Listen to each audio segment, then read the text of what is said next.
किसी ने बड़े कमाल की बात कही है कि घमंड मत करना कि हम दूसरों को खिला रहे हैं, क्या पता हम खुद दूसरों के भाग्य से खा रहे हैं। नमस्ते दोस्तों, मैं हूं आरजे कार्तिक। एक रेस्टोरेंट की कहानी जहां का नाश्ता बड़ा फेमस था।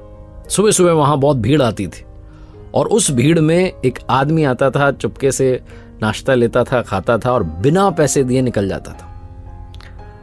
वहां का नाश्ता धीरे धीरे पॉपुलर होता जा रहा था, भीड़ बढ़ती जा रही थी। एक बिजनेसमैन था, उसने आना शुरू किया। पहले दिन उसे नाश्ता अच्छा लगा तो लगातार आने लगा और उसने ये चीज़ नोटिस की कि एक आदमी आ रहा है, चुपके से खा रहा है, निकल जा रहा है, पैसे नहीं दे रहा है। पहले दिन उसे लगा ठीक है भाई, आया होगा कोई।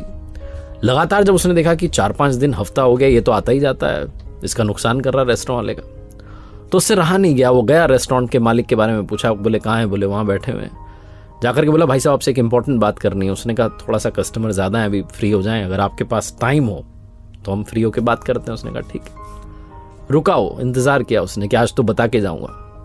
जब भीड़ कम हो गई, लोग कम हो गए, कस्टमर कम हो गए, तो गया फिर से मालिक के पास। बोला भाई साहब अब बात करनी है, इंपॉर्टेंट बात है, ध्यान से सुनना। बोले बताओ। बोले आपके यहाँ पर एक आदमी आता है, जब भी भीड़ पड़ती है ना नाश्ते के लिए, तो चुपके से आता है, नाश्ता लेता है, लेकिन पैसा नहीं देता, बिना पैसे दिए नाश्ता करके निकल जाता है।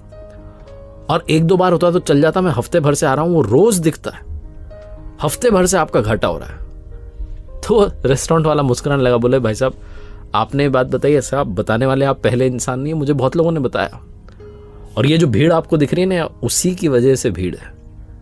वो बिजनेसमैन था, उसने कहा क्या बात कर रहे हो आप, जो आदमी आपका घाटा कर रहा है आपके, उसकी वजह से भीड़ आई है। बोले हाँ, पहली बार जब मुझे किसी ने बताया ना कि यहाँ पर एक आदमी आता है, चुपके से नाश्ता लेता है, खाता है, बिना पैसे दिए चला जाता है, तो मैंने उसको फॉलो किया, उसका पीछा किया। ये पास में जो सिग्नल है ना, वहां पर वो भीख मांगता है। ना मैंने उसकी कभी इंसल्ट की, ना कभी उसे गलत कहा, ना कभी उसे भगाया, ना कभी उसे डांटा, मैंने कुछ बोला ही नहीं। मैंने एक दिन देखा, पता है क्या, वो रेस्टोरेंट के बाहर था और हाथ जोड़ के ऊपर वाले की तरफ कुछ कह रहा था। शायद वो कह रहा था कि इस रेस्टोरेंट में भीड़ आ जाए तो मैं चुपके से जाऊं, खाऊं, बिना पैसे दिए निकल जाऊं।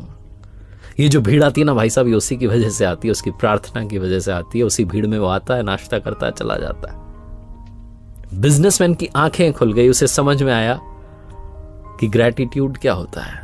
वरना वो सोच रहा था कि एक कस्टमर आकर के नुकसान कर रहा है, तब भी बड़ा नुकसान हो रहा है। प्रार्थनाओं का कमाल होता है। कई बार हमें लगता है कि हम अपनी वजह से आगे बढ़ रहे हैं, कई बार दूसरों की दुआएं, प्रार्थनाएं हमारे लिए कमाल कर रही होती हैं।